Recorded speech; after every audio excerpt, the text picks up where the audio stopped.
Dr. Nari looked through the lab window at the beautiful purple crystals growing on the asteroid's surface. She had been studying these strange life forms for 6 months now. The crystals seemed to think and move like animals, but they were made of rock and metal. It was the most amazing discovery in her career. The research station floated quietly in space, far from any major planets or trade routes. 847 scientists from 12 different alien species worked together here. They came from all over the galaxy to study the crystal creatures. The station was peaceful and safe, or so everyone thought. Nari was making notes about the crystals when the alarms started screaming. Red lights flashed everywhere. She dropped her tablet and ran to the main computer screen. What she saw made her blood freeze. Huge black ships surrounded the station. They looked like angry metal beasts with glowing red eyes. Nari had seen pictures of these ships before. They belonged to the Kreks, the most feared raiders in the galaxy. The Kreks were tall, strong aliens with sharp teeth and claws. They attacked peaceful worlds and took everything they wanted. All hands to emergency stations. The station commander's voice echoed through the halls. This is not a drill. Hostile. Ships detected. Nari ran through the corridors as other scientists panicked around her. Some were crying, others were trying to hide. The Krek ships fired their weapons. The station shook like a leaf in a storm. Lights flickered and went out in some sections. The first Krek soldiers broke through the outer hull. They were even more terrifying in person than in pictures. Each one stood 8 feet tall with black armor and glowing red helmet lights. They carried energy weapons that could cut through metal like paper. Scientists tried to run, but the Kreks were faster. Nari watched in horror as the raiders grabbed her colleagues. Some scientists fought back, but their small research tools were useless against Krek's armor. Nari reached the communication center just as Krek soldiers entered the main lab areas. Her hands shook as she worked the controls. She had to send a message for help. Someone had to know what happened here. This is Valari Research Station, she spoke into the transmitter. We are under attack by Krek's raiders. 847 researchers on board requesting immediate assistance. Coordinates attached. Please help us. She sent the message to 2 places. First, to the Galactic Council, the government that ruled most of the galaxy. Second, to Earth, the home planet of the humans. The humans were new to galactic society. Most aliens called them deathworlders because they came from a dangerous planet where everything tried to kill everything else. Just as Nari finished sending the message, a Kreks soldier found her. The alien grabbed her arm with its powerful claws. She screamed as it dragged her away from the communications center. Meanwhile, far across the galaxy, 2 very different groups received Nari's desperate call for help. On the planet Earth, Admiral Taiho was drinking coffee in his office when the message arrived.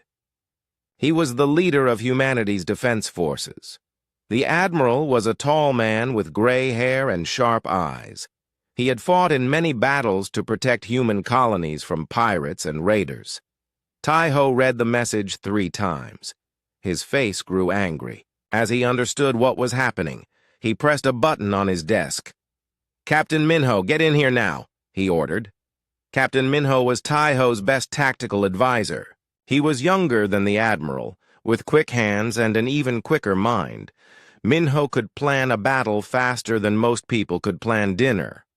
Sir, Minho asked as he entered the office. Look at this. Taiho showed him the message. Krek's raiders hit a research station. Hundreds of scientists trapped. Minho read quickly. His face grew serious. The station is in the Outer Rim. That's Krek's territory now. It will be dangerous to go there. I don't care about dangerous, Taiho said. Those people need help. Yes, sir. I'll start planning a rescue mission. But before they could do anything, another message arrived.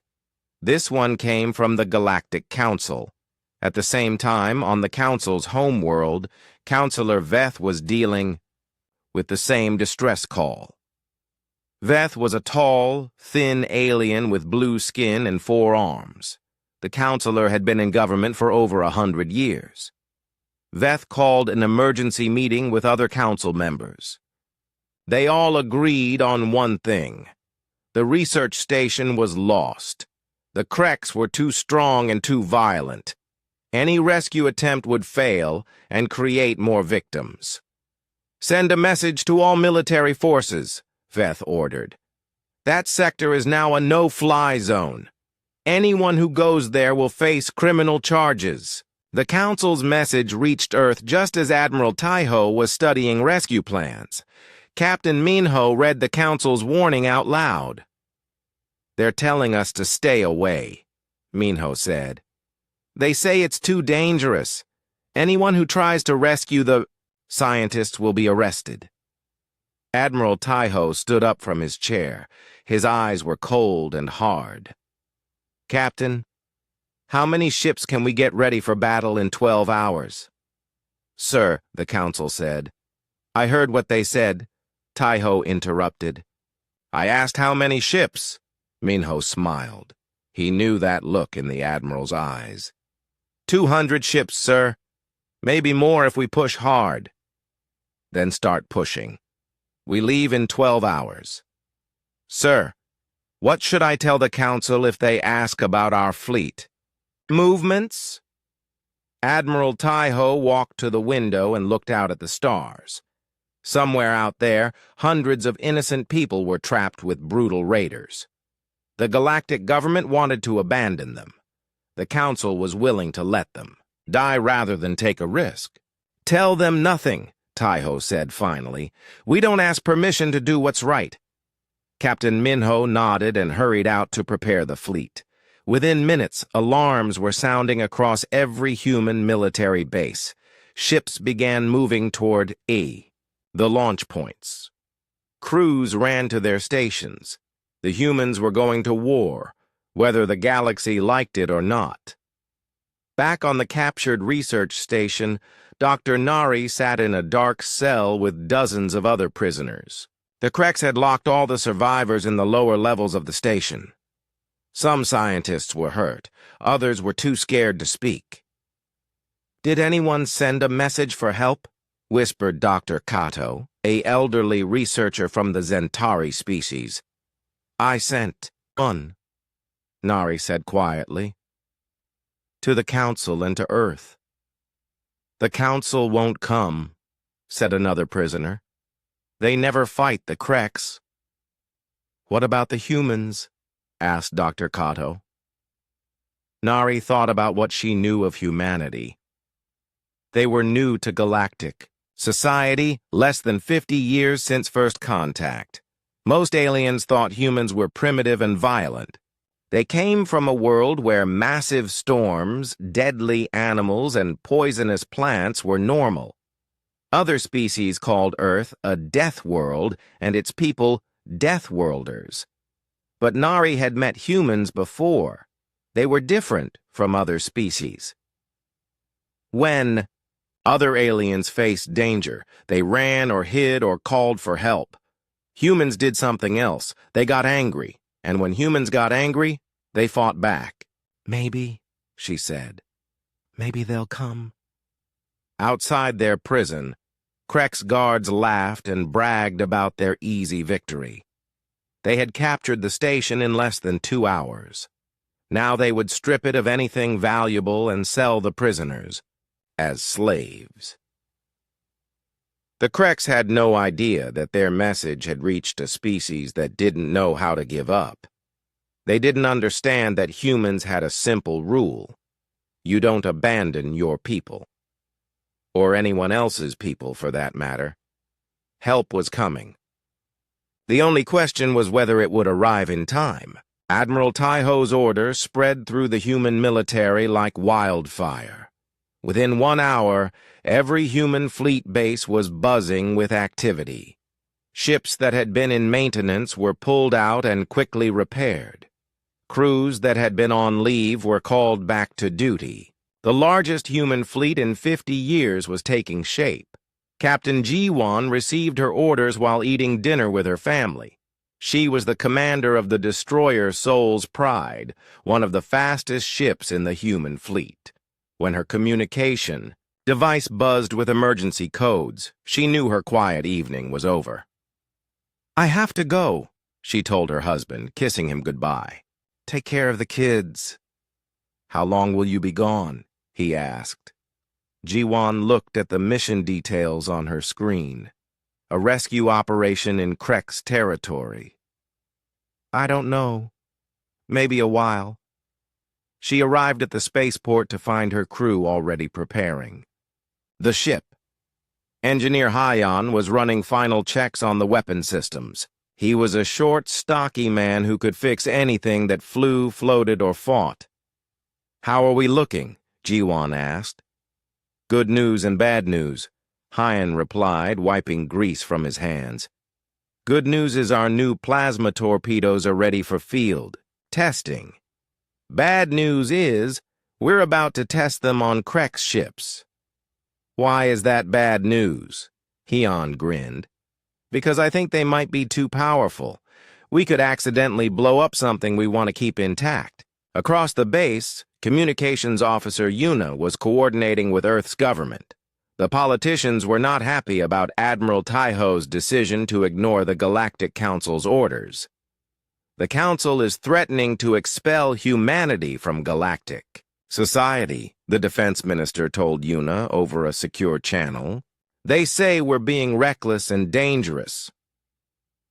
"What should I tell Admiral Taiho?" Yuna asked. "Tell him he has full government support, and tell the council they can complain to us after we save those people." Yuna smiled as she passed the message along. Human government officials could be just as stubborn as human military officers when innocent lives were at stake. The fleet was growing larger by the hour. 200 ships became 250, then 300. Human merchant vessels volunteered to carry supplies. Retired military officers came out of retirement to help. Even civilian engineers offered their services. Commander Daiho led the advanced scouts that would jump ahead of the main fleet. His job was to gather intelligence about Krek's positions and find out if any survivors were still alive. Daiho was a quiet man who preferred watching to talking. He could make his ship invisible to most sensors and slip past enemy patrols like a ghost. "What do we know about Krek's tactics?" he asked Dr. Sunmi, the fleet's expert on alien psychology. Dr. Sunmi pulled up files on her computer. She was a small woman with sharp eyes who had spent years studying how different alien species thought and fought. "Kreks are pack hunters," she explained. "They rely on fear and overwhelming force. They attack quick, grab what they want, and run before help arrives. They're not used to facing organized resistance." "What about their ships?" "Fast but lightly armored. They prefer hit-and-run attacks to stand-up fights. Most species just run away when they see Krek's ships coming." "We're not most species," Daiho said. "No, we're not. That's what makes this interesting." Lieutenant Wu Jin was preparing his Marines for what might be the first human Krek's ground combat in history. His soldiers were checking their armor and weapons in the transport ship's cargo bay.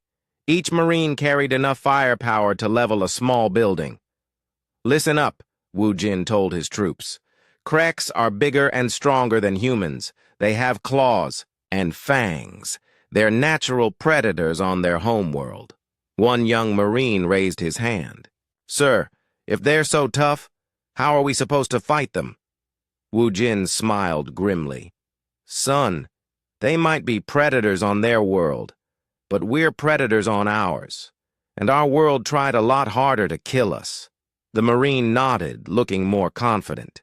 "Besides," Wu Jin continued, "they have claws and fangs. We have plasma rifles and orbital bombardment. Guess which wins?" Meanwhile, messages were flying back and forth between Earth and the Galactic Council. Counselor Veth was becoming more desperate with each communication. "The humans are mobilizing their entire fleet," Veth reported to the Council Assembly. "They're ignoring our direct orders to stay away from the Krex sector." "Can we stop them?" asked another counselor. "How? They're not in our space. We can't." "Force them to obey. What if we threaten them with economic sanctions?" Veth laughed bitterly. "Humans don't seem to care about threats. They're too new to galactic society to understand how things work." The truth was that humans understood perfectly how things worked. They just didn't like it. For decades, the Galactic Council had maintained peace by avoiding conflict. When raiders attacked, the Council abandoned the victims rather than fight back. When pirates threatened trade routes, the Council simply sent ships around them. This strategy worked well for the Council, but it was a disaster for anyone who couldn't protect themselves. Weaker species lived in constant fear while the strong did whatever they wanted. Other alien species were watching human fleet movements with growing amazement. Many had friends or relatives who worked on research stations like the one the Krex had attacked. They had always assumed those people were doomed if raiders found them. "The humans are actually going to fight," whispered a Zalani trader to his partner. "They're going to try to rescue those scientists." "They'll die," his partner replied. "The Krex are too strong." "Maybe, but at least they're trying." Similar conversations were happening all over the galaxy. For the first time in decades, someone was challenging the raiders. Someone was saying that innocent lives mattered more than avoiding conflict. Admiral Tejo stood on the bridge of his flagship watching the fleet assemble. Captain Minho stood beside him, reviewing tactical plans on a holographic display. "The Krex have 40 ships in that sector," Minho reported. "They're using the research station as a temporary base while they strip it for valuables." "Survivors. Our long-range sensors detect life signs in the lower levels of the station. Looks like they're keeping prisoners there." Tejo nodded. That was both good news and bad news. Good because people were still alive. Bad because any rescue attempt would be complicated by the need to avoid hitting the prisoners. "Time to jump? 6 hours. All ships will be ready by then." The Admiral looked out at the growing fleet. Human ships came in many different designs, but they all shared certain characteristics. They were heavily armed, well-armored, and built to fight. Humans had learned early that the galaxy was a dangerous place, and they had prepared accordingly. "Sir," Communications Officer Yuna called from her station. "Message from the Galactic Council. Counselor Veth wants to speak with you directly." "Put it through." Veth's blue face appeared on the main screen. The alien looked tired and worried. "Admiral Tejo, I'm begging you to reconsider this mission. The Krex are not like the pirates you fought before. They're organized, well-armed, and completely ruthless. Your fleet will be destroyed." "Maybe," Tejo replied calmly. "Maybe not. Even if you somehow defeat them, this will start a war. The Krex will retaliate against human colonies. Innocent people will die because of your reckless actions." "Innocent. People are dying right now because of your inaction." Veth's 4 arms moved in a gesture of frustration. "We cannot save everyone, Admiral. Sometimes we must make hard choices to preserve the greater good." "Counselor," Tejo said, his voice growing cold. "Humanity spent thousands of years learning to survive on a world that wanted to kill us every day. We fought ice ages, plagues, predators, and each other. We learned that if you want to survive, you fight for what matters." "And what matters to you?" those 847 people matter. Every innocent life matters. If that makes us reckless in your eyes, then so be it. The Admiral cut the connection before Veth could respond. All ships report ready, Captain Minho announced. Then let's go bring our people home, Tai-Ho ordered. The human fleet began jumping to hyperspace. One by one, the ships vanished in flashes of blue light. They were heading toward a sector that the galactic government had declared off-limits, to fight an enemy that had never been successfully challenged. But they were human, and humans had never been very good at following other people's rules, especially when those rules meant abandoning innocent people to die. The rescue mission had begun. The human fleet dropped out of hyperspace at the edge of the Krex sector like a metal storm. 300 ships appeared in perfect formation, their weapons powered and shields raised. At the center of the fleet, Admiral Tai-Ho's flagship Soul's Honor led the advance. "All ships, report status," Captain Minho called over the fleet communication network. One by one, ship captains confirmed they were ready for battle. Captain Jiwon's destroyer moved to the front of the formation alongside 5 other fast attack ships. Behind them came the heavy cruisers and battleships. At the rear, support vessels and medical ships waited to help with the rescue. Long-range sensors detect 41 Krex ships, reported Commander Tai-Ho from his scout vessel. They're spread out around the research station. Looks like they're stripping it for valuable equipment. Admiral Tai-Ho studied the tactical display. The Krex had positioned their ships in a defensive shell around the captured station. It was a smart formation that would let them concentrate their fire on any attackers while protecting their prize. "Any sign they know we're here?" Tai-Ho asked. "Not yet. We jumped in behind this asteroid field. It's blocking their sensors." The Admiral smiled grimly. "Good. Let's keep it that way until we're ready." On the research station, Dr. Nari and the other prisoners huddled in their makeshift prison. The Krex guards had been celebrating their easy victory for hours. They bragged about the valuable crystals they were stealing and argued about how to divide the prisoners for sale as slaves. One guard, a massive Krex warrior with scars covering his face, walked past Nari's cell. He stopped and stared at her, with glowing red eyes. "You sent message for help, yes?" He growled in broken galactic common language. Nari tried not to show fear. "Yes. No one comes. Your people abandon you. Galactic Council says sector too dangerous." The Krex laughed, showing rows of sharp teeth. "Smart choice. We kill anyone who tries." But even as he spoke, long-range sensors on the Krex flagship were picking up strange readings from the asteroid field. The ship's captain, a veteran raider named Grex, frowned at the display.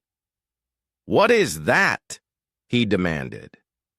"Unknown contacts," replied his sensor operator. "Behind the asteroids. Could be merchant ships." "How many?" "Difficult to tell. The asteroids are interfering with our scans." Grex considered this. Merchant ships sometimes traveled through this area, though it was dangerous. If they were carrying valuable cargo, it might be worth the effort to capture them. "Send a patrol to investigate," he ordered.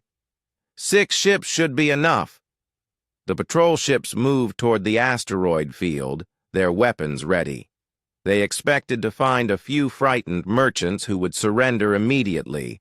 What they found, instead, changed everything. Captain Jiwon watched the approaching Krex ships on her destroyer's main screen. 6 ships, just like the intelligence predicted. "Orders, Captain?" asked her weapons officer. "Wait until they're in range, then show them what human engineering looks like."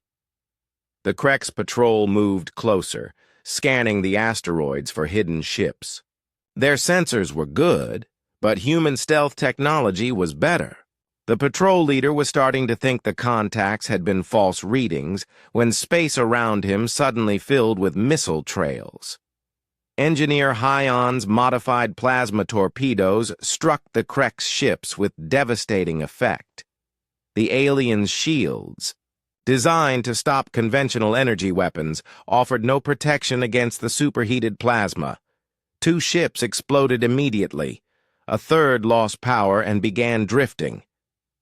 "What in the void was that?" shouted the surviving patrol leader. His answer came in the form of 6 human destroyers dropping their stealth fields and opening fire with every weapon they had. The remaining Krex ships lasted less than 30 seconds. Back on the flagship, Grek stared at his tactical display in shock. "What happened to the patrol?" "Destroyed, sir. All 6 ships." "By merchants?" "No, sir. Warships. Unknown design, but they're heavily armed." Grex felt a chill run down his spine. In 20 years of raiding, he had never lost an entire patrol so quickly. "How many ships?" "Uncertain. Our sensors are being jammed." That was when the human fleet revealed itself. 300 ships dropped their stealth fields at once, appearing on Krex sensors like an avalanche of metal and weaponry. The formation was perfect. The ships were massive, and their weapon signatures were unlike anything in Krex records. "By the blood moons," whispered Grex's second-in-command. "What are those things?" Grex recognized the ship designs from intelligence. Reports. Humans. Deathworlders. The word spread through the Krex fleet like a virus. Every raider had heard stories about humans. They came from a planet where everything was trying to kill everything else. Their ships were overbuilt and overpowered. They fought like madmen and never surrendered. Most Krex had dismissed these stories as myths. Now, faced with a human war fleet, they were starting to believe. Admiral Taiho opened a communication channel to the Krex flagship. His image appeared on screens throughout the raider fleet. He was an older human with gray hair and cold eyes that seemed to look right through the Krex. "This is Admiral Taiho of the Human Defense Fleet," he said in perfect galactic common. "You are holding prisoners from the Valari Research Station. Release them immediately and surrender your ships." Grex tried to project confidence he didn't feel. "Human, you are outnumbered. We have 40 ships to your—" He paused, counting the contacts on his screen. "How many ships do you have?" "Enough," Taiho replied. "You have 30 seconds to respond." Grex looked around his bridge. His crew was nervous but still loyal. They were Krex warriors, descended from the apex predators of their home world. They had never backed down from a fight. "We do not surrender to anyone," Grex snarled, "especially not to soft Deathworld primitives. If you want the prisoners, come and take them." "Very well," Admiral Taiho said calmly. "All ships weapons-free. Remember, we want prisoners alive. Try not to damage the research station." The human fleet opened fire. The Krex had expected a normal space battle. Ships would maneuver for position, trade long-range shots, and gradually wear each other down. Instead, the humans attacked with coordinated precision that took their breath away. Captain Ji-won's destroyer group hit the Krex right flank, while Commander Soman's fighters swept in from above. Heavy cruisers provided covering fire while specialized. Assault ships moved toward the research station. Every movement was planned, every shot calculated. The Krex tried to respond, but their formation was already crumbling. They were used to fighting terrified merchants and lightly armed civilian ships. Human warships were built for battle against other warships, with thick armor and powerful shields. "Return fire," Grex ordered. "All ships, concentrate on their flagship!" Krek's energy beams lashed out toward Sol's honor, but the human ship's defensive systems were ready. Point defense lasers shot down incoming missiles while shield generators absorbed energy weapon hits. The flagship kept advancing, without slowing down. "Impossible," breathed Grex's weapons officer. "Our guns should have crippled them by now. Their shields are stronger than ours," Grex realized, "and their armor is thicker. How is that possible?" The answer was simple. Humans came from a death world. Every piece of equipment they built was designed to survive in the worst possible conditions. Their ships were over-engineered because human engineers assumed everything would try to break at the worst possible moment. Engineer Hyon's plasma torpedoes continued to devastate Krek's ships. The weapons were experimental, designed to punch through heavy armor and disable ships without destroying them completely. They worked exactly as intended. Communications Officer Junho intercepted Krek's military transmissions as the battle raged. "Admiral, they're calling for reinforcements. And, sir, they sound scared." "Scared?" Captain Minho looked surprised. "Kreks don't get scared." "These ones do," Junho replied. "Listen to this." He played a recording of Krek's radio chatter. Even translated into Galactic Common, the fear was obvious. Raiders who had terrorized the galaxy for decades were begging for help against human ships. "They're faster than us," one Krek's captain reported. "Their weapons cut through our shields like they're not there. We can't hurt them, but they're tearing us apart." "How many humans?" demanded a Krek's commander. "Hundreds of ships, maybe thousands." "They keep coming." On the research station, Dr. Nari and the other prisoners felt the vibrations of battle through the hull. Their Krek's guards were no longer celebrating. Instead, they were arguing frantically among themselves. "The station is shaking," Dr. Kato whispered. "Someone is fighting the Krek's." "The humans came," Nari said, hardly daring to believe it. "They actually came." The scarred Krek's guard ran past their cell, shouting orders to his troops.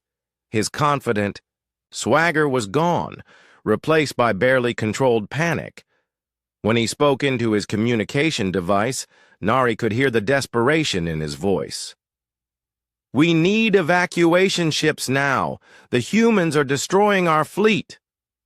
Outside, the battle was turning into a rout. Half the Krek ships were already destroyed or disabled. The survivors were trying to retreat, but human fighters were faster and human tactics were better. Commander Soman led her fighter squadron in pursuit of fleeing Krek's ships. Her pilots flew with deadly precision, disabling engines and weapons, without destroying the ships completely. They wanted prisoners to interrogate and evidence of Krek's crimes. The silence in space was broken only by the hum of human ship engines and the crackling of damaged Krek's vessels. Admiral Taiho studied the tactical display, watching the last Krek's ships try to find some way out of their hopeless situation. "Status. Report," he ordered. 37 Krek's ships destroyed or disabled," Captain Minho reported. 4 ships attempting to flee. The research station is secured, but we detect Krek's boarding parties still inside. Casualties? 3 human ships with minor damage. No casualties reported, the Admiral nodded. Human ships were built tough, and human tactics had proven superior. But the real test was still coming. They had to get aboard the station and rescue the prisoners without getting them killed in the crossfire. "Commander Hanul, are your Marines ready?" Commander Hanul stood at attention on the bridge of the assault ship Warrior's Heart.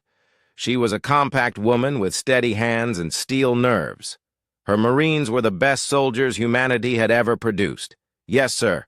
200 Marines, ready for immediate deployment. We've studied the station blueprints and identified likely prisoner locations. Remember, there are 847 innocent people aboard that station. Every one of them goes home alive. Understood, sir. The first test came when a Krex heavy cruiser tried to ram the research station. Its captain, desperate and surrounded, decided to destroy the prisoners rather than let humans rescue them.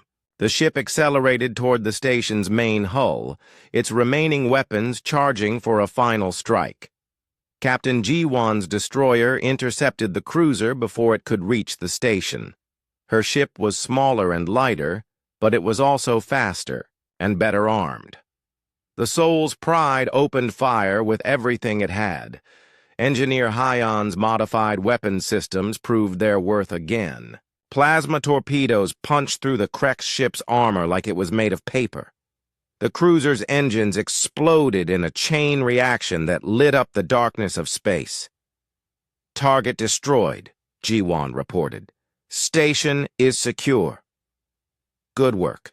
Begin boarding operations. The first human Marines to set foot on the research station were Lieutenant Wu Jin's advance team. They moved through the airlocks like ghosts, their powered armor making no sound on the metal floors. Each Marine carried enough firepower to level a building, but their orders were clear. Protect the prisoners at all costs. Wu Jin used hand signals to direct his squad through the station's corridors. His helmet display showed the layout of the ship and marked possible enemy positions. The Krex were somewhere ahead, probably gathering their prisoners for execution or evacuation. The Marines found the first group of Krex guards in the main laboratory section. 6 raiders were destroying research equipment and loading valuable crystals into transport containers. They never saw the humans coming. Wu Jin's squad used non-lethal weapons when possible. Stun grenades and paralysis beams dropped the Krex before they could fight back. The Marines secured the area in under 2 minutes. Area 1 clear, Wu Jin reported. 6 prisoners secured, no resistance. But not all encounters went so smoothly. Commander Hanul led the main assault team toward the lower levels where most prisoners were being held. Her route took her through the station's central corridor, where a group of Krex warriors had set up a defensive position. The Krex opened fire as soon as they saw human soldiers. Energy beams and projectile weapons filled the corridor with deadly light. The aliens were fighting desperately, knowing that capture meant facing human justice for their crimes. Hanul's Marines took cover behind support pillars and returned fire. Human weapons were more accurate and more powerful than Krex guns. The battle lasted only minutes, but those minutes revealed something that shocked both sides. The Krex were bigger and stronger than humans. They had natural weapons like claws and fangs. On their homeworld, they were apex predators that nothing could challenge. But in combat, humans were something else entirely. Human soldiers moved with coordinated precision that the Krex couldn't match. They used cover effectively, supported each other perfectly, and struck with overwhelming firepower when needed. Most importantly, they showed no fear of the larger, stronger aliens. "These humans fight like a pack," one wounded Krex warrior whispered to his comrade. "They think like one mind." "They're supposed to be soft," his friend replied. "Intelligence said they were weak and slow. Intelligence was wrong." The word spread through the remaining Krex forces. Humans were not what they expected. Stories began to circulate among the raiders about soldiers who moved like shadows and struck like lightning. Guards started abandoning their posts, rather, than face human Marines. Dr. Nari heard the sounds of battle getting closer to the prisoner areas. Energy weapon fire echoed through the corridors, along with shouts in languages she didn't recognize. The Krex guards were becoming more nervous with each passing minute. "They're losing," she whispered to Dr. Cato. "Listen to how their voices sound." The elderly scientist nodded. Fear. I never thought I would hear fear in a Krek's voice. Their conversation was interrupted when a group of human Marines appeared in the corridor outside their cell. The soldiers moved with fluid grace, checking each room systematically. When they reached Nari's cell, the lead Marine stopped and spoke in perfect galactic common. Dr. Nari? I'm Lieutenant Wu Jin, Human Defense Forces. We're here to get you. Out! Nari could hardly believe her eyes. The Marine was smaller than the Krek's guards, but his armor made him look dangerous and powerful. His weapon was trained on the corridor, ready for threats. How many prisoners in this area? Wu Jin asked. 43, in this section, Nari replied. More in the lower levels. Any guards? They ran when the shooting started. Wu Jin nodded and spoke into his helmet communicator. Prisoner Section C secured. 43 survivors confirmed. Beginning evacuation. The rescue operation proceeded with military efficiency. Marine teams swept through the station while medical personnel treated injured prisoners. Engineer Yunju worked to restore power and life support to damaged sections. The real shock came when the humans encountered organized Krek's resistance in the station's command center. A squad of elite Krek's warriors had barricaded themselves behind blast doors, determined to make a final stand.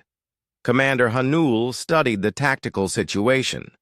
The command center controlled the station's self-destruct system. If the Kreks decided to destroy the station, they could kill everyone aboard. Options? She asked her second in command. We could cut through the blast doors, but it would take time. Or we could use plasma charges to breach the walls. Either way, they might trigger the self-destruct before we reach them. That was when Private Dongwu suggested a third option. He was the smallest member of Hanul's team, a young Marine who had grown up in the maintenance tunnels of a space station. There's a ventilation shaft that leads directly into the command center, he said, studying the station blueprints on his helmet display. I could crawl through and disable their weapons from behind. Too dangerous, Hanul replied. If they spot you, you're trapped. Ma'am, I've been crawling through spaces like that since I was 5 years old. Trust me. Commander Hanul considered the options. Dongwu was right about the ventilation system. It was a classic weakness in station design, one that most species ignored because their soldiers were too large to use it. But humans were smaller and more flexible than most aliens. Do it, she decided. But if things go wrong, we're coming, through those doors whether they like it or not. Dongwu removed his heavy armor and crawled into the ventilation shaft with only his sidearm and a bag of stun grenades. The shaft was narrow and dark, but he moved through it like he was born. There, the Krek's warriors in the command center never saw him coming. One moment they were preparing to fight human Marines, the next moment stun grenades were exploding around them. Dongwu dropped from the ceiling vent and disabled their weapons before they could recover. Command center secured, he reported. Self-destruct system is offline. Outstanding work, Private. The operation was essentially over. The last Krek's resistance collapsed when their leaders were captured. Marine teams moved through the station, securing the remaining prisoners and gathering evidence of Krek's crimes. Dr. Nari found herself aboard a human medical ship, receiving treatment from medic Kyung. The human doctor was gentle and efficient, treating her injuries while asking about other survivors. How many humans died rescuing us? Nari asked. None, Kyung replied. A few minor injuries, but no casualties. Nari stared at her in amazement. None.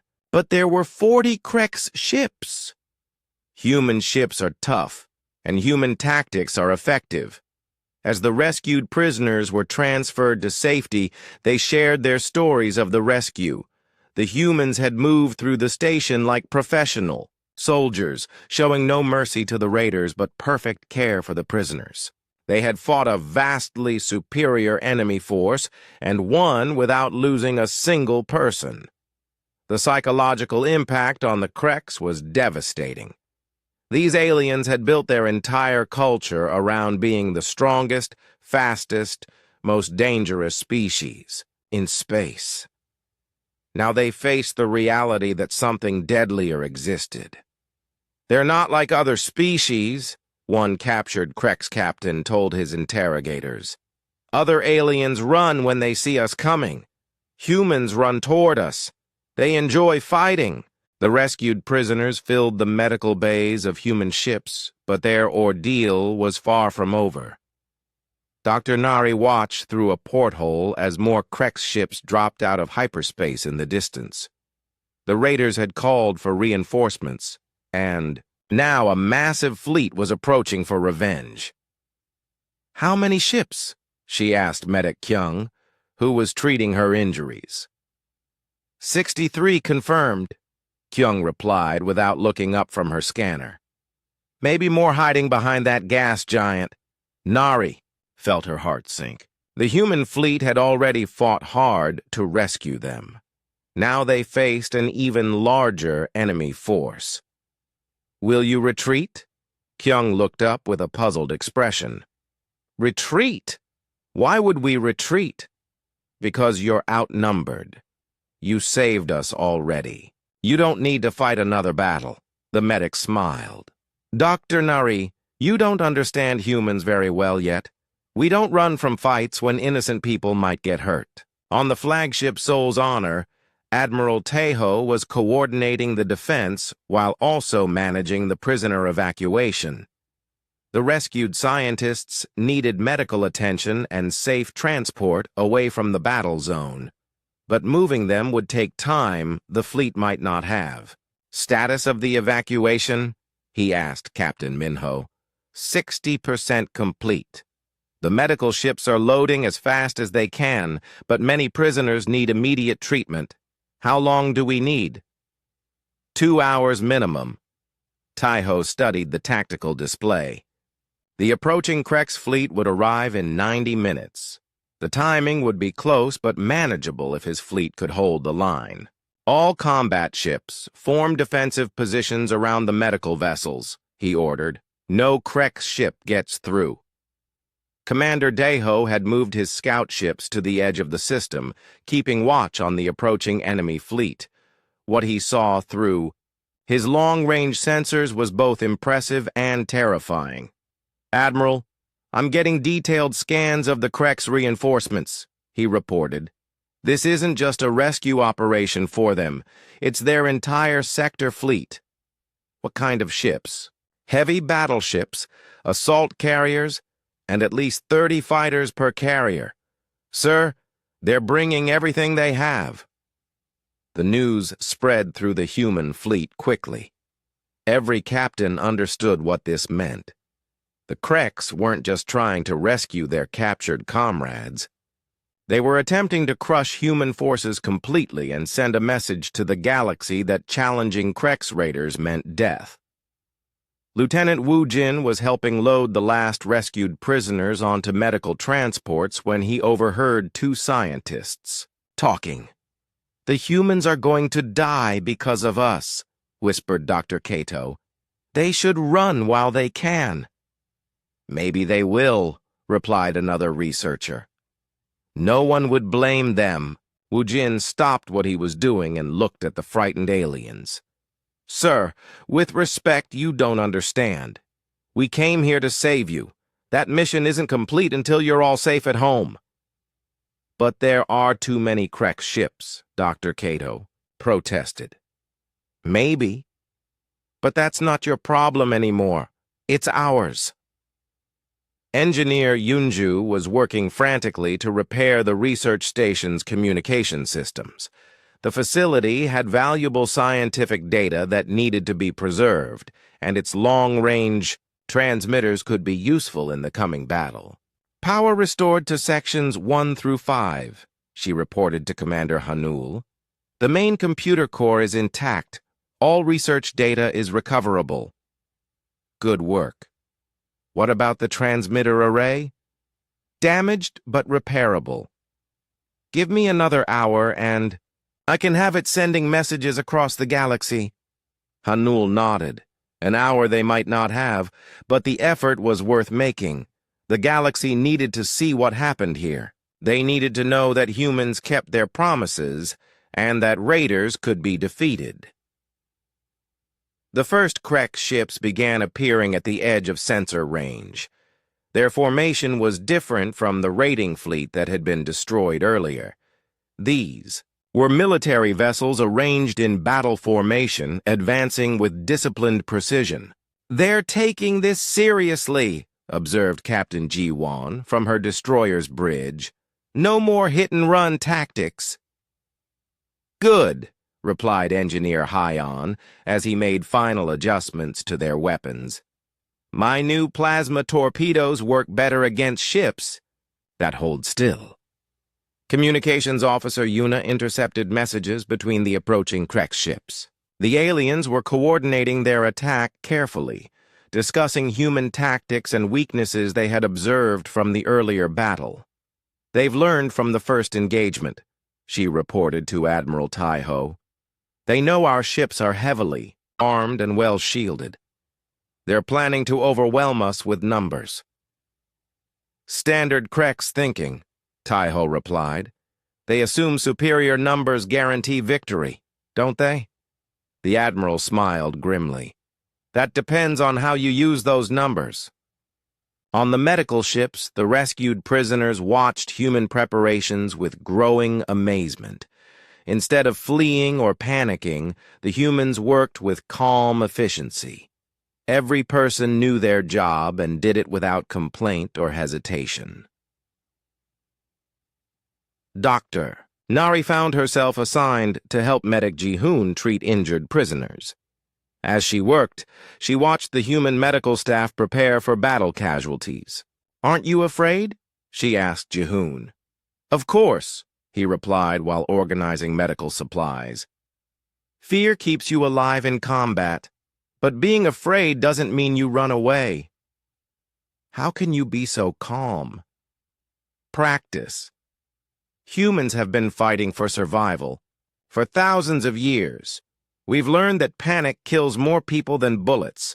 The Krek's fleet continued its approach, and long-range sensors revealed the true size of the force. 75 ships in total, including massive battleships that dwarfed anything in the human fleet. The aliens clearly intended to use overwhelming firepower to crush human resistance. But Admiral Taiho had no intention of fighting a conventional battle. Human tactics had evolved through centuries of warfare against superior enemies. When facing larger forces, humans used speed, deception, and superior technology to level the playing field. "All ships, execute Formation Delta," he ordered. The human fleet split into 3 groups. Captain Ji-won led fast destroyers and cruisers in a flanking maneuver, while Commander Soman's fighters prepared for hit-and-run attacks. The main battle line would engage the Kreks head-on, drawing their attention while the smaller ships struck from unexpected angles. "Sir," Captain Minho said quietly, "this is a very risky strategy. If the Kreks concentrate their fire on any one group, then that group retreats while the others attack," Taiho finished. "The key is to never let them focus their entire fleet on one target." The plan required perfect timing and coordination. Human ships would have to work together like parts of a single organism, each group supporting the others while avoiding decisive engagement. It was the kind of complex battle plan that most species couldn't execute under pressure, but humans had been practicing coordinated warfare since their ancestors hunted mammoths with stone spears. The first medical transport finished loading and began its journey to safety. Captain Yunbi commanded the medical frigate Healing Light, escorting the vulnerable ships away from the battle zone. Transport 1 away, she reported. 47 passengers aboard, all stable. Acknowledged. Safe travels. More transports followed, carrying rescued scientists toward human space. Each departure reduced the number of people at risk, but also reduced the time available before the Kreks arrived. Dr. Nari was aboard the third transport when the enemy fleet finally came into visual range. Through the ship's viewports, she could see the Kreks vessels approaching like a swarm of angry insects. Their ships were dark and angular, designed to look as threatening as possible. "They're trying to scare us," observed Dr. Kato, who was sitting beside her. "Is it working?" Nari asked. "On me, yes. But look at the human crew." Nari looked around the transport's bridge. The human officers were calm and focused, monitoring their instruments and communicating with the fleet. If they were afraid of the approaching Kreks Armada, they showed no sign of it. "Transport 3. This is Admiral Tahoe," came a voice over the ship's communication system. "You are clear to jump to hyperspace. Good luck, and welcome to the human family." The transport jumped away just as the first Kreks ships opened fire. Back in the battle zone, the human fleet executed their complex battle plan with precision that amazed even themselves. Captain Jiwan's flanking force struck the Kreks formation from the side while Commander Soman's fighters attacked their rear guard. The main battle line engaged head-on, drawing fire away from the smaller ships. Engineer Hyon's weapons proved their worth again and again. Plasma torpedoes punched through Kreks armor while point defense systems shot down incoming missiles. Human ships took damage but kept fighting, their crews working frantically to repair systems and maintain combat effectiveness. The battle became a deadly dance in space. Human ships would engage briefly, inflict damage, then retreat before the Kreks could concentrate their fire. The aliens found themselves fighting shadows, unable to pin down their enemies long enough to destroy them. "They're everywhere at once," complained a Kreks ship captain to his fleet commander. "We destroy one group and another appears behind us. Focus fire on their flagship," the commander ordered. "Kill their leader and they'll break." But when the Kreks concentrated their attack on Sol's honor, the other human ships immediately moved to support it. The flagship vanished behind a protective screen of cruisers and destroyers while fighters attacked the Kreks ships that had exposed themselves. The Kreks fleet was in full retreat, their formation shattered by human tactics they had never encountered before. Ships that had terrorized the galaxy for decades fled like frightened animals, leaving behind the wreckage of their comrades and their reputation for invincibility. Admiral Tahoe watched the enemy withdrawal on his tactical display. The smart military decision would be to let them go. His fleet had accomplished their mission and proven human capabilities. But Tahoe was thinking beyond this single battle. "All ships maintain pursuit," he ordered. "Do not let them escape." "Sir," Captain Minho said carefully, "our orders were to rescue the prisoners. They're safe now. Perhaps we should—" "Our orders were to rescue innocent people," Tahoe interrupted. "How many innocent people will die if we let these raiders escape to attack other worlds?" The question hung in the air for a moment. Every human officer understood the implications. The Kreks would regroup, rearm, and find new victims to terrorize. The cycle of violence would continue unless someone had the courage to end it. "Pursuit course laid in," reported the navigation officer. Commander Samin's fighter squadron led the chase, her pilots tracking the fleeing Krek ships through the asteroid field at the edge of the system. The fighters were faster than the heavy Kreks vessels, and their pilots had trained for exactly this kind of operation. "Control, this is Fox Leader," Soman reported. Enemy fleet is heading for the hyperspace jump point at coordinates 479. They're pushing their engines past safe limits. Any ships falling behind? 3 damaged cruisers are losing speed. Want us to engage? Admiral Tejo considered this. Destroying the stragglers would be easy, but it might also warn the main fleet that humans were still pursuing. Better to let them think they had escaped. Negative. Track them but maintain distance. We want to know where they're going. The pursuit continued for 6 hours as the Krex fleet limped toward their home base. Human ships followed at maximum sensor range, invisible to enemy detection systems, but close enough to track their destination. Analyst Seo Jung worked frantically in the intelligence section, processing data gathered from captured Krex ships and intercepted communications. What she discovered was worse than anyone had imagined. "Admiral, you need to see this," she called from her workstation. Tejo approached her display, which showed a star map of the local sector. Red markers indicated known Krex attacks over the past 5 years. There were hundreds of them. They've been operating from a hidden base in the Kalar system, Seo Jung explained. Not just raiding, but building up supplies and weapons. Intelligence estimates they have at least 200 ships based there. Prisoners? Thousands. Slaves taken from dozens of worlds.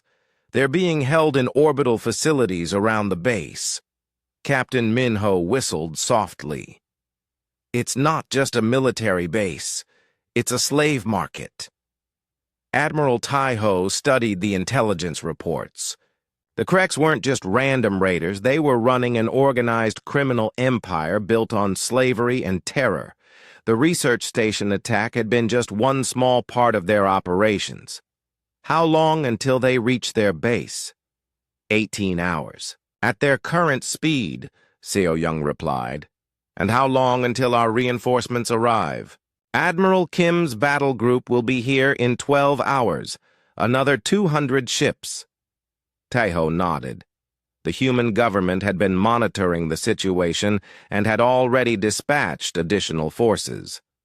What had started as a rescue mission was becoming the largest human military operation since the colony wars. All ships, reduce speed and maintain distance, he ordered. We're going to wait for reinforcements before we attack their main base. The waiting was difficult for the human crews. They had rescued the prisoners and defeated the Krex fleet, but thousands of other slaves were still suffering in Krex camps.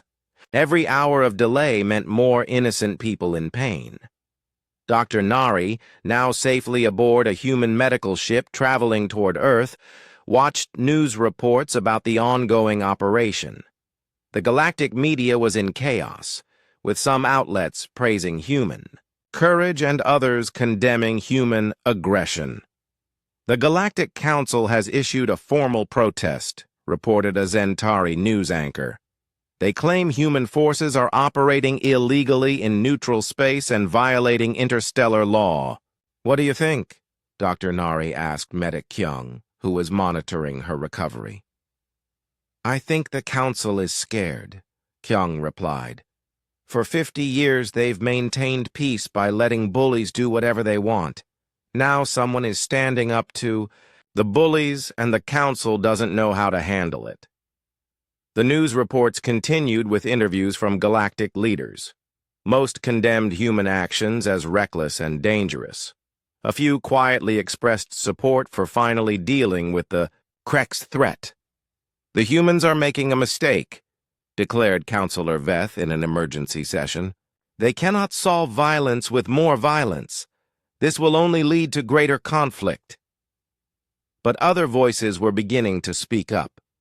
Representatives from worlds that had been attacked by Krex raiders were asking why the Council had never sent help when their people were being kidnapped and killed. Where was the Galactic Council when the Krex attacked Vel Prime? Demanded Senator Korth of the Vellani Assembly. 50,000 of my people were taken as slaves, and the Council told us to negotiate with the raiders. Meanwhile, human reinforcements were arriving at the rally point. Admiral Kim's battle group included the newest and most powerful ships in the human fleet. These vessels had been designed specifically for long-range operations against heavily defended targets. Captain G1 transferred to the Super Dreadnought Humanity's Sword to take command of the assault group. The ship was a kilometer long and armed with weapons that could crack planets. Its crew included the most experienced combat veterans in human space. "Status report," she requested as she took her position on the massive bridge. "Fleet strength. Now at 412 ships," reported her executive officer. "All vessels report ready for combat operations." Enemy strength? Intelligence estimates 200 Krek ships at the main base, plus orbital defense platforms and ground installations. Captain Jiwan studied the tactical situation.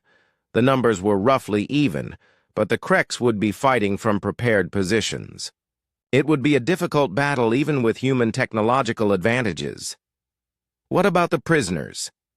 Estimated 15,000 slaves held in orbital facilities. Separating them from the military targets will be challenging. That was the real problem.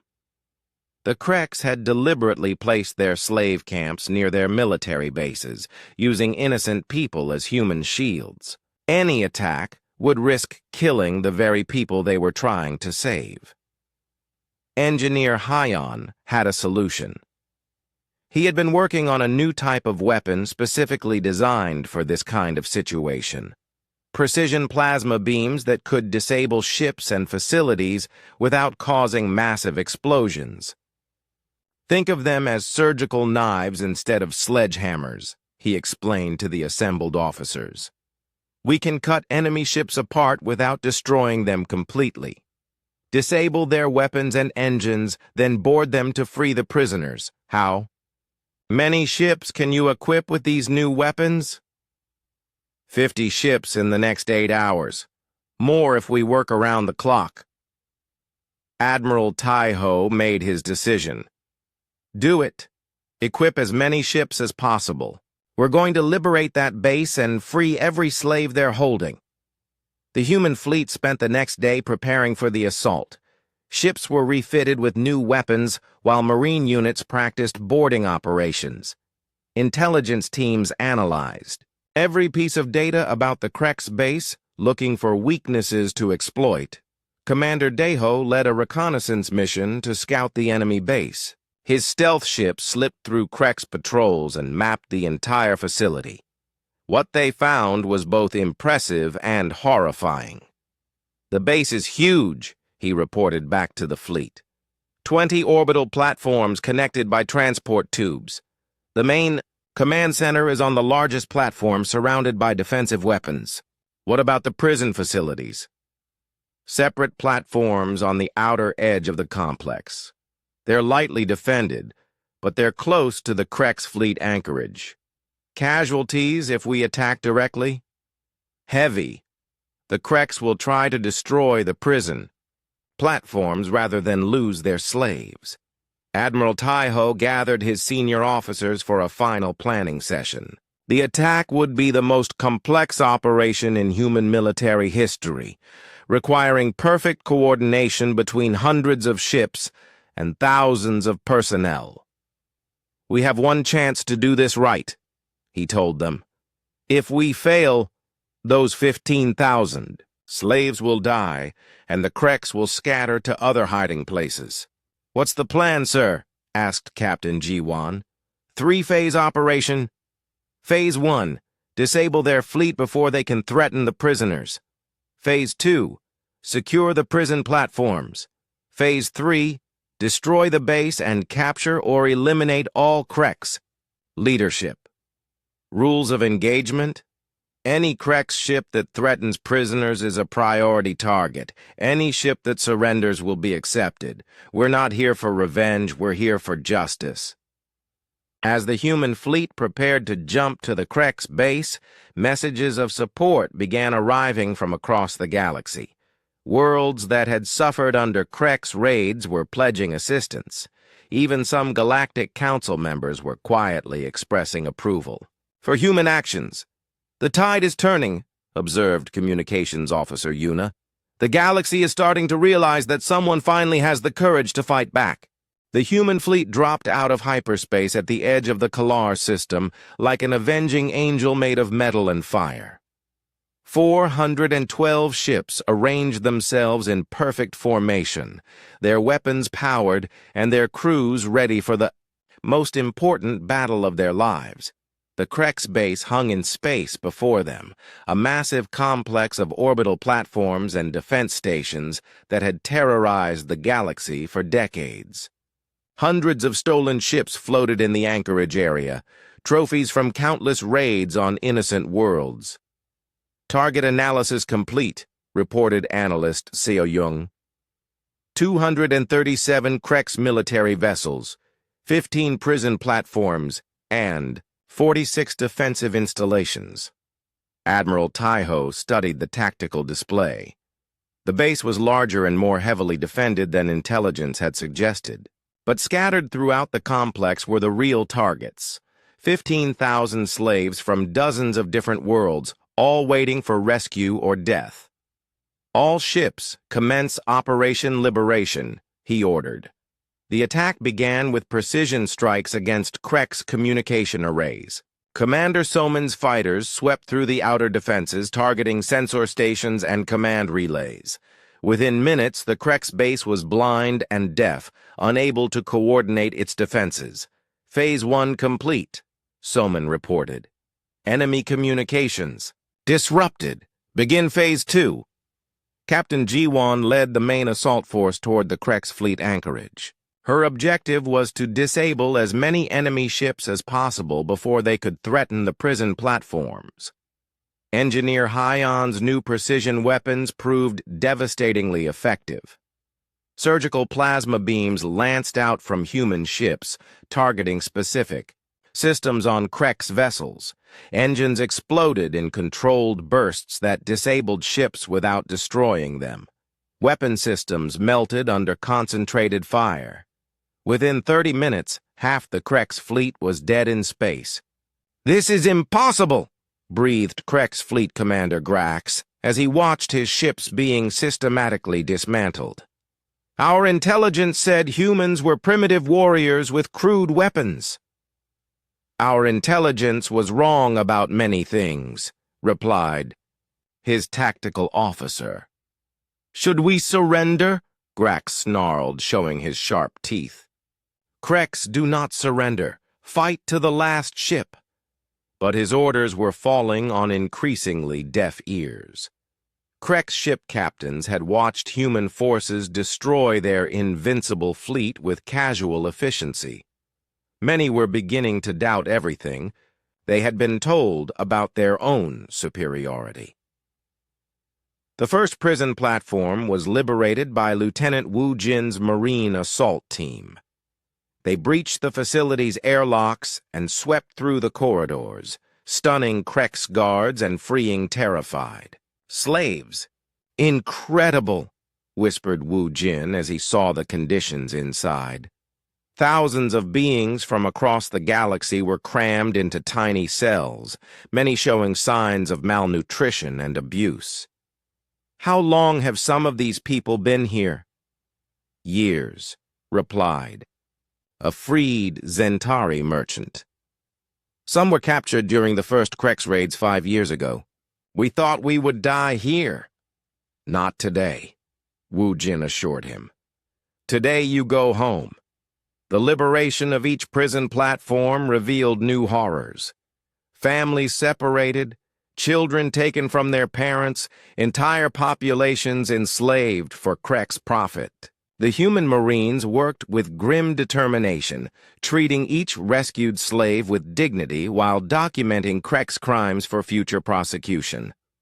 Commander Hanul coordinated the overall rescue operation from her command ship. Medical teams stood ready to treat injured prisoners while transport vessels waited to carry them to safety. "Prison Platform 7 secured," she reported. 347 prisoners freed.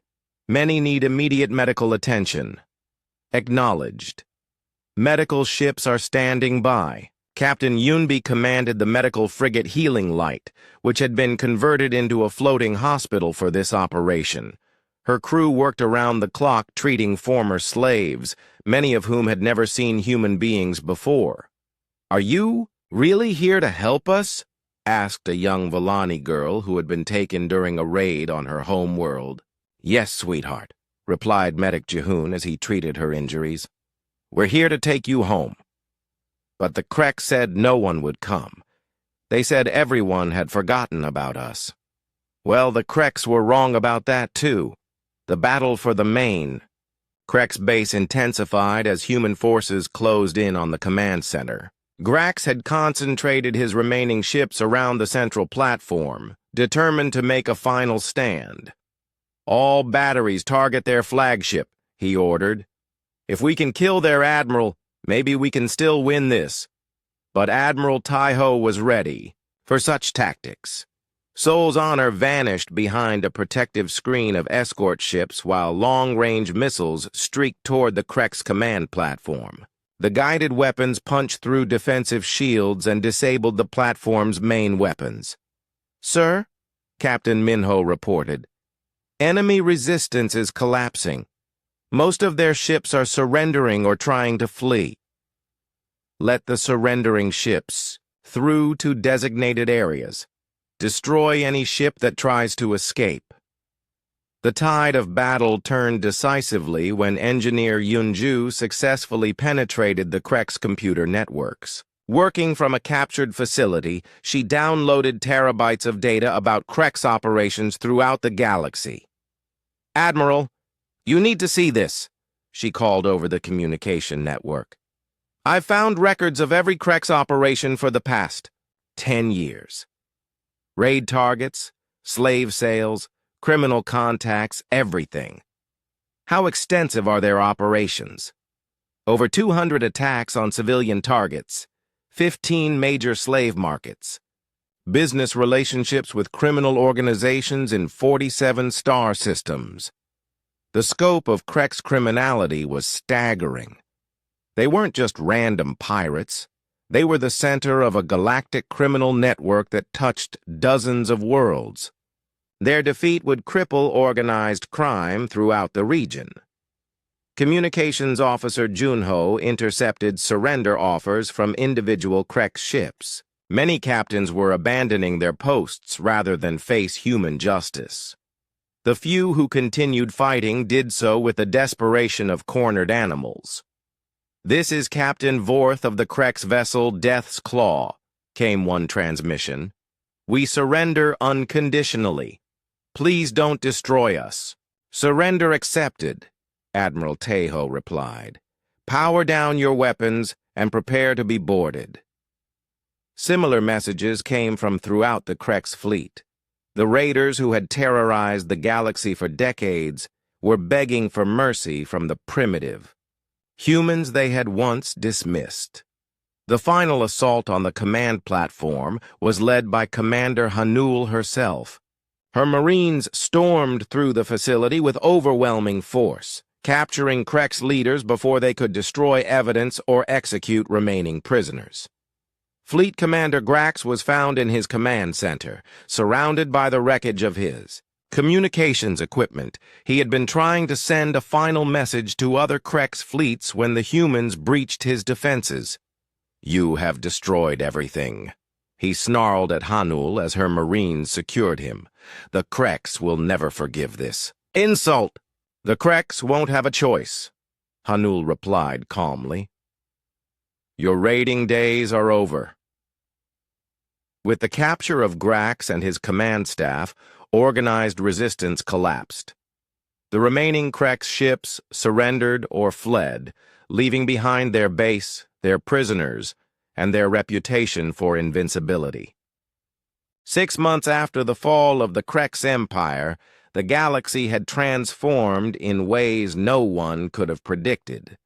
The research station where Dr. Neri had first sent her desperate plea for help now served as headquarters for the Terran Protection Fleet, a joint force of humans and allied species dedicated to keeping the peace. Admiral Taiho stood on the observation deck of the rebuilt station, watching ships from dozens of different worlds practice formation flying. Volani cruisers flew alongside human destroyers, while Zentari fighters learned advanced combat maneuvers from Commander Salmon's pilots. "Hard to believe this is the same place," said Captain Minho, joining him at the viewport. "Same coordinates, different purpose," Taiho replied. "Instead of studying alien crystals, we're building a better future." The transformation had not been easy.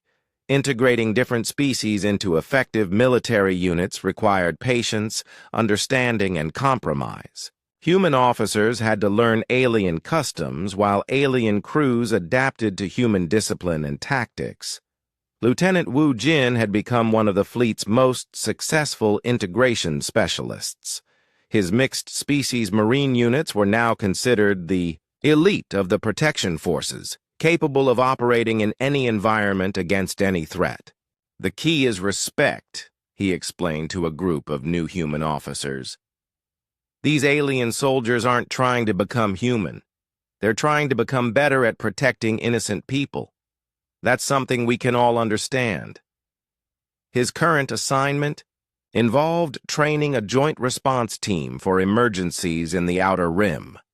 The unit included humans, Volani, Zentari, and even a few former Kreks who had proven their commitment to justice over revenge. "Today we practice boarding operations," Wu Jin announced to his assembled troops. "Remember, our goal is always to minimize casualties while protecting non-combatants." The exercises went smoothly, with different species working together as naturally as if they had trained together for years.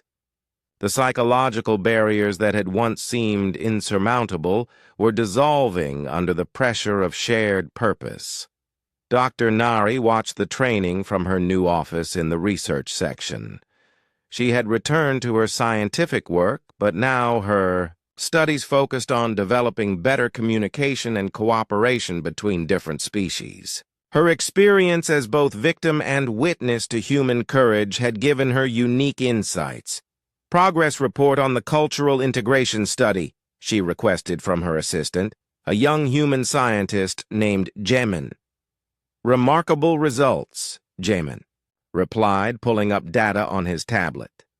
"Mixed crews show 30% better performance than single-species units. The diversity of perspectives leads to more creative problem-solving. Any conflicts? Minor cultural misunderstandings, but nothing serious. The shared mission seems to override most differences." This was the true miracle of the Terran protection protocols. Species that had barely interacted before were now working together as trusted partners. The human example of putting principle before self-interest had inspired others to do the same. Captain Ji-Wan commanded one of the new joint patrol groups, with ships from 5 different species under her authority. Her flagship was still Sol's Pride, but now it flew in formation with vessels of alien design and mixed crews. "Contact bearing 27 Mark IV, reported her Volani sensor operator. "Unknown ships approaching the Helta system." Classification: 3. Vessels. Medium displacement. Configuration matches known pirate designs. Ji-Wan smiled grimly. Pirates and raiders still existed, but they were learning that the galaxy had become a much more dangerous place for criminals. "All ships, investigate and intercept. Standard protection protocols." The patrol group accelerated toward the unknown. Contacts representing 12 different worlds united in the defense of innocent people. The pirates, whoever they were about to learn what the Kreks had discovered 6 months earlier.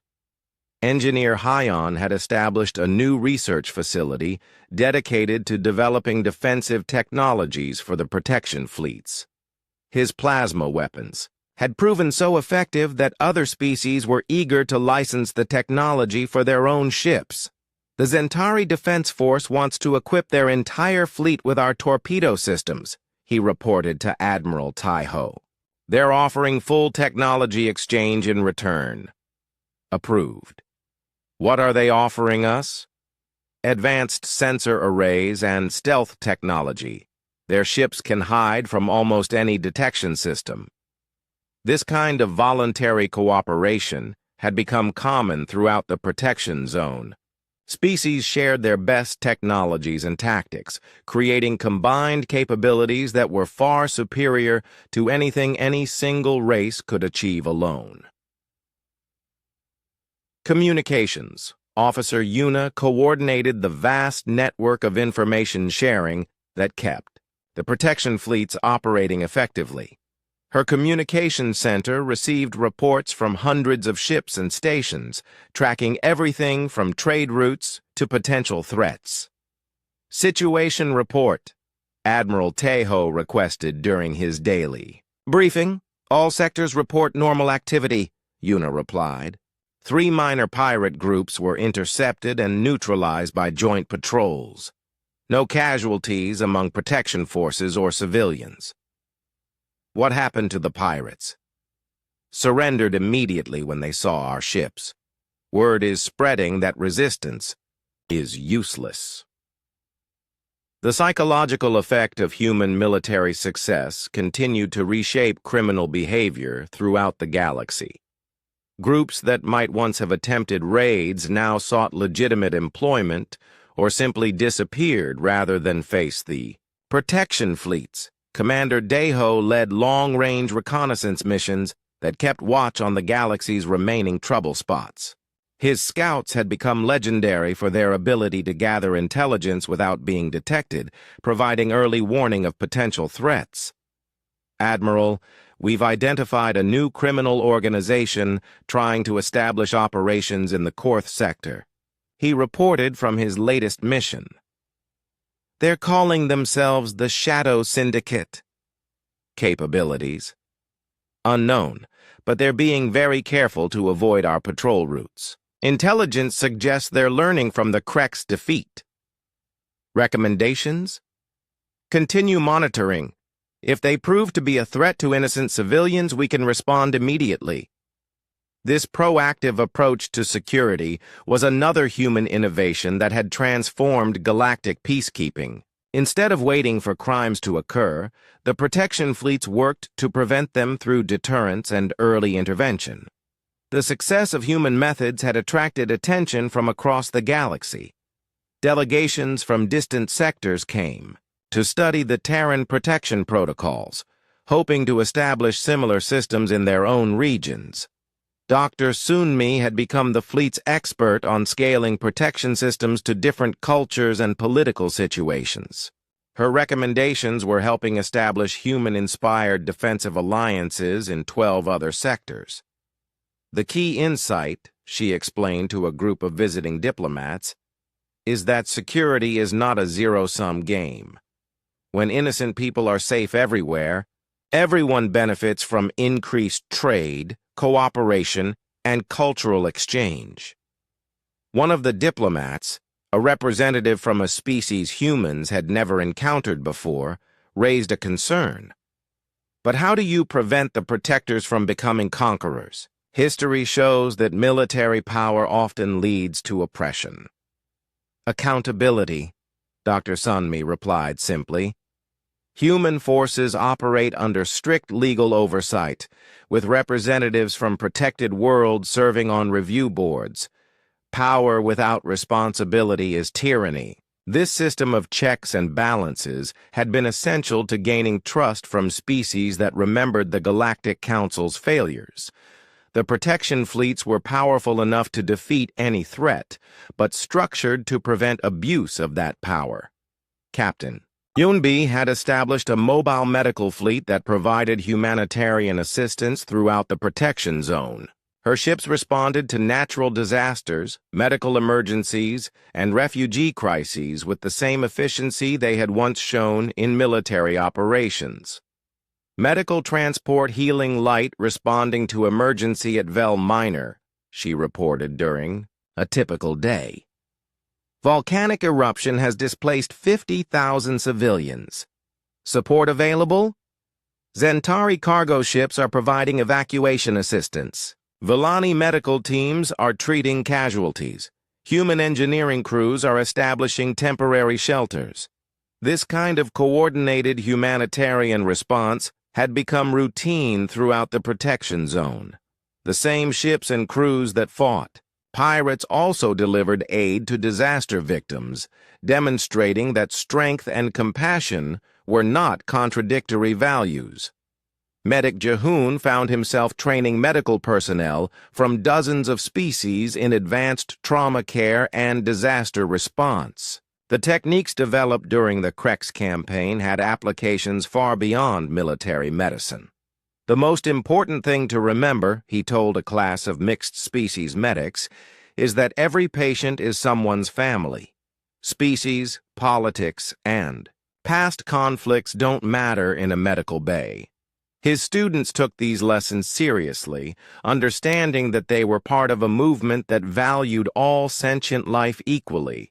The Medical Corps had become a symbol of the Protection Fleet's true mission, preserving and protecting life throughout the galaxy. Pilot Dongwu led joint training exercises that brought together the best pilots from multiple species. His squadron had evolved into an elite unit capable of operations that would have been impossible for any single species force.